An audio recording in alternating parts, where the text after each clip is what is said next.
Hi, I'm Pam Phree, co-author of the book Betrayal, Murder, and Greed, The True Story of a Bounty Hunter and a Bail Bond Agent. Some of you may have bought my book, and in it is a chapter called Politicking, which is something I want to talk to you about today. There's a deadly and disturbing trend sweeping across the nation. It's slowly sneaking up on us, and no one's talking about it. You won't read about it in the newspaper. You won't see it on TV. Chances are you won't hear it on your favorite radio program. The problem is courts have allowed the posting of their own bail. So what's wrong with that, you're saying? Big deal. Who cares? How does that affect me? It affects all of us in a very real way. What it's doing is compromising our public safety. For you to fully understand, let me back up and explain bail bonds for just a second. When someone's in jail, the jail computer will automatically set a bail based on the charge. Shoplifting, for example, is usually set at $800. A person can either post their own $800 at the jail, or they can call a bail agent like me, who will post the $800 for an $80 fee, or about 10%. Once I bail individuals, I monitor them to ensure their appearance in court. If they don't go to court, the court sends me a letter, issues a warrant for their arrest, says I have X amount of days to produce them, or I have to pay the $800. Now, if I take in 80 in the door and have to pay $800, obviously my doors wouldn't be open for very long. And that's where the bounty hunter comes in. Bounty hunter's job is to locate them, arrest them, and put them back in custody, saving me from having to pay the $800. That's a pretty good incentive.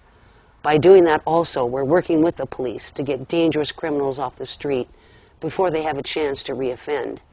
And we're ensuring that justice is served. Right or wrong, guilty or innocent, we're making sure they go back in front of a judge and jury who decides guilt and innocence. Now, by the courts allowing the posting of their own bail, what they're stating is a $1,000 bail bond or post $100 cash. So inmates are posting $100 cash with the jail. The court keeps it until the case is completed.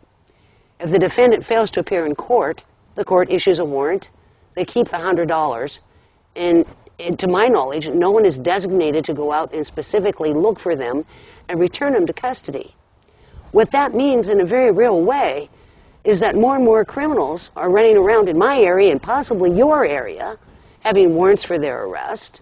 In my 25 years experience, I know most of these folks reoffend while they're out running the streets, and there's no one designated to go get them.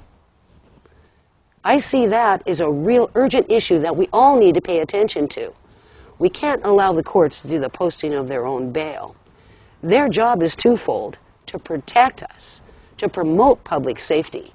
By taking $100 and adding it to the court treasury, but no one going out to rearrest criminals, that's compromising, even destroying public safety. And where's the justice? There's no justice if defendants aren't forced to return to answer for their own actions. This is what we need to do. Most judges are elected. Look at your elected officials, read their programs, see if they're allowing the posting of their own bail. If they are, let's not vote for them. Secondly, for more tips on what to do, check out my website at betrayalmurderandgreed.com. Read my blog. The only thing that's going to stop this dangerous practice, I think, is if there's a loud public outcry. I can't do it by myself.